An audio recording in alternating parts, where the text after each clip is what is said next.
வணக்கம் நண்பர்களே.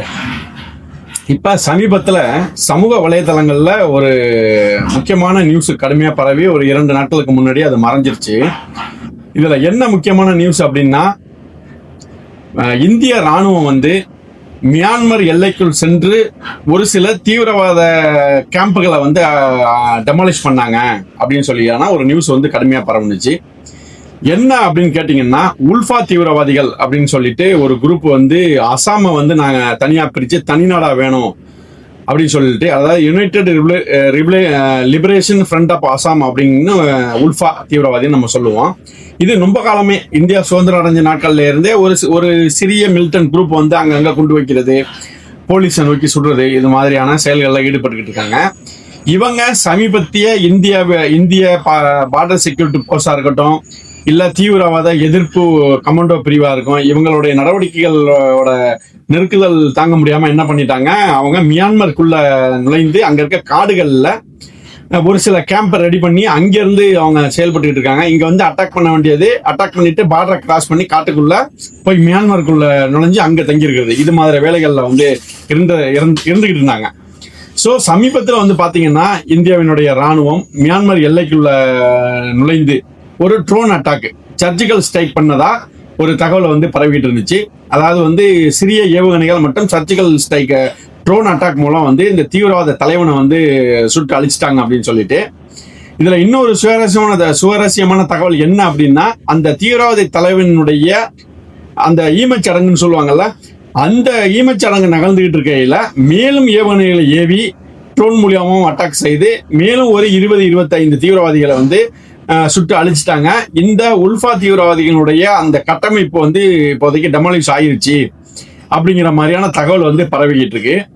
இந்த தகவல்ல உண்மைத்தன்மை பாத்தீங்க அப்படின்னா, இந்திய இராணுவமும் இதை பத்தி எந்த ஒரு தகவலும் வெளியிடல, மியான்மருடைய இராணுவமும் இதை பத்திய தகவல் வெளியிடல. ஸோ இது ஒரு ரூமரா என்ன அப்படிங்கிற டீட்டெயிலான தகவல் இல்லை. ஆனால் இந்திய மீடியாக்கள்ல எல்லா மீடியாவிலையும் இந்த நியூஸ் போயிட்டே இருக்கு.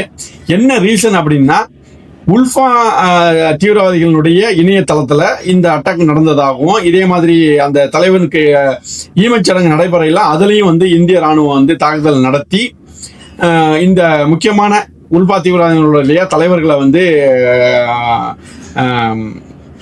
கொண்டுட்டதா தகவல் பரவிக்கிட்டு இருக்கு மக்களே. ஆனால் இது இன்னும் ஒரு சரியான உண்மைத்தன்மை தெரியல. ஆனால் நீக்கமர மெயின் ஸ்ட்ரீம் மீடியாவிலையும் சரி, சோசியல் மீடியாவிலையும் சரி இந்த தகவல் பரவிக்கிட்டு இருக்கு. இதோடைய உண்மைத்தன்மை இனி யாரும் ஒன்று மியான்மர் அரசு தரப்புல இருந்து நியூஸ் வரணும், இல்லை அப்படின்னா இந்திய அரசு தரப்புல இருந்து நியூஸ் வந்தால் மட்டும்தான் நாம இதனுடைய உண்மைத்தன்மையை பற்றியான இதை நம்மளுக்கு புரிய வரும்.